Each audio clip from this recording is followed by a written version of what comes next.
berikutnya masih dari Instagram. Dari Rusdiatik. Wow. Assalamualaikum Ustadz. Saya punya anak bayi, pas saya sedang sholat anak saya nangis. Sengaja anak saya tak taruh dekat saya. Kemudian pas nangis anak tak gendong. Katanya pertanyaannya saya batal enggak sholat saya? Demikian Ustadz pertanyaannya. Terima kasih Ustadz Syam, dijawab sekaligus praktek nih Ustadz Syam. Baik, bismillahirrahmanirrahim. Seorang ibu sholat lalu tidak memungkinkan untuk meninggalkan sang anak. Maka ibu itu sholat berada di dekat anak. Maka apa yang harus dilakukan seorang ibu? Yang pertama, pastikan bersih anaknya dari najis. Sebelum ibu sholat bukan hanya ibunya yang membersihkan diri dari najis, tapi si baby juga dibersihkan daripada najis. Kenapa? Karena akan ada nanti praktik ibu menggendong anak sambil sholat.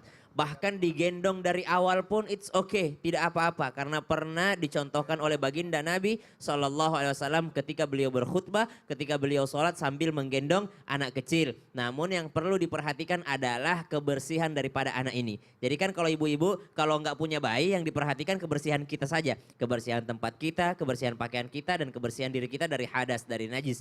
Kemudian kalau punya anak bayi maka anaknya pun diperhatikan kebersihannya. Kenapa? Takutnya khawatirnya ketika digendong ternyata dia membawa najisnya. Kalaupun misalnya sudah diperhatikan semua, sudah diganti popoknya, lalu ternyata pas kita rokat ketiga baru dia misalnya mengeluarkan najis tanpa kita sadari, maka ini ma'fu karena udah terlanjur dalam sholatnya. Tapi kalau sebelumnya harusnya diganti dulu. Misalnya lagi sholat Allahu Akbar sambil gendong ya.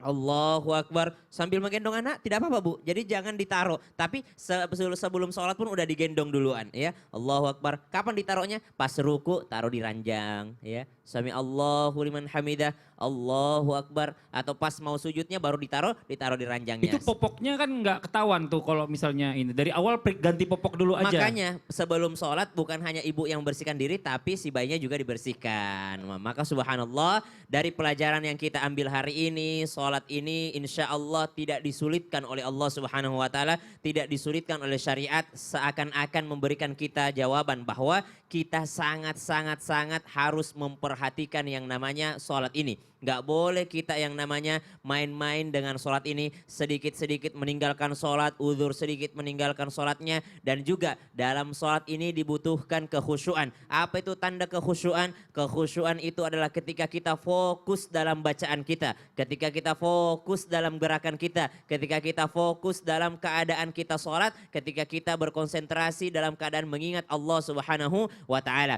Jadi jangan pernah kita mengatakan dalam sholat Allahu Akbar lalu banyak gerakan-gerakan asing. Nah ini dia, makanya kita minta maaf kepada Allah, kita minta izin kepada Allah Subhanahu wa Ta'ala setelahnya astaghfirullahaladzim. Kenapa astaghfirullahaladzim? Karena kita dalam sholat kita masih ada kelalaian-kelalaian. Termasuk dari kelalaian itu adalah ketika seseorang menambah gerakan-gerakan yang di luar daripada gerakan sholat. Namanya gerakan asing. Dan gerakan asing ini sudah diatur oleh para ulama untuk apa? Untuk tidak lebih dari 3 kali dalam mazhab Syafi'i. Kalau mazhab Hanafi lebih ketat lagi, 1 kali gerakan asing sudah membatalkan sholat. Ya, mazhab yang lainnya mungkin agak lebih ringan, namun ternyata semuanya tidak boleh. Semua ulama sepakat tidak boleh menambah gerakan kecuali ada uzur. Misal sebenarnya dalam sholat ada orang yang bunyi handphonenya, maka daripada mengganggu orang lain, maka ambil handphone tersebut, matikan bunyinya supaya apa? Supaya lebih kepada kemaslahatan umum. Insya Allah jamaah, apa yang kita pelajari hari ini semuanya adalah untuk menambah kekhusyuan sholat kita. Karena inti daripada sholat bagaimana kita berusaha sesuai dengan hukum fikih,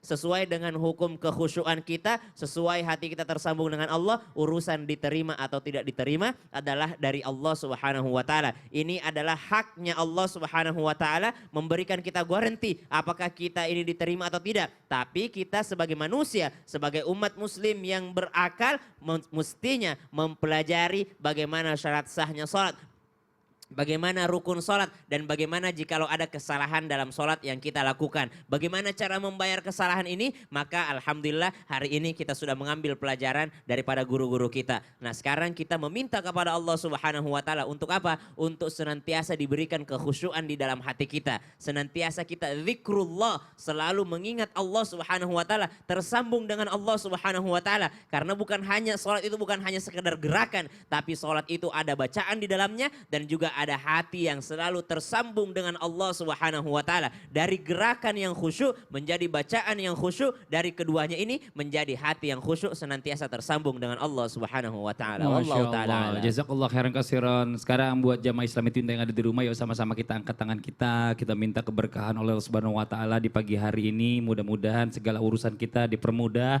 dilancarkan, diberikan kesehatan selalu oleh Allah Subhanahu wa taala, dipimpin guru kita Habib Usman. Tafadhol Habib. Bismillahirrahmanirrahim. Amin, amin. Alhamdulillahirabbil alamin. Amin, amin, Hamdan ya syakirin, hamdan na'imin, hamdan Amin, ya yuafi ni'amahu yukafi mazida. Amin. Ya Rabbana lakal hamdu kama syukru kama yanbaghi li jalali wajhikal karim wa li'azimi sultanik. Amin. Allahumma salli ala sayyidina Muhammad wa ala ali Amin. sayyidina Muhammad. Amin. Allahumma sabitna ya Allah bil iman. Amin. Allahumma sabitna ya Allah bil iman. Amin. Wa sabitna ya Allah bil Islam. Wa Amin. sabitna ya Allah bil ihsan. Amin. Wa sabitna ya Allah bit tauhid wal istighamah. Amin. Wa sabitna ya Allah bit taqwa wal istighamah. Amin. اللهم افتح لنا يا الله يا رب أبواب الرحمة والنعمة آمين. والبركة آمين. والصحة والعافية آمين. وطول الأمر لعباد الله ورزقا آمين. واسعة مباركة يا الله آمين. اللهم آمين. افتح لنا يا الله يا رب أبواب رزقا واسعة مباركة آمين. ورزقا حلالا طيبة مباركة يا الله آمين. اللهم صل وسلم على سيدنا محمد طيب القلوب ودوائها آمين. وعافية الأبدان وشفائها آمين يا الله. ونور الأبصار وديائها wa kuatil arwahi wa gidaiha.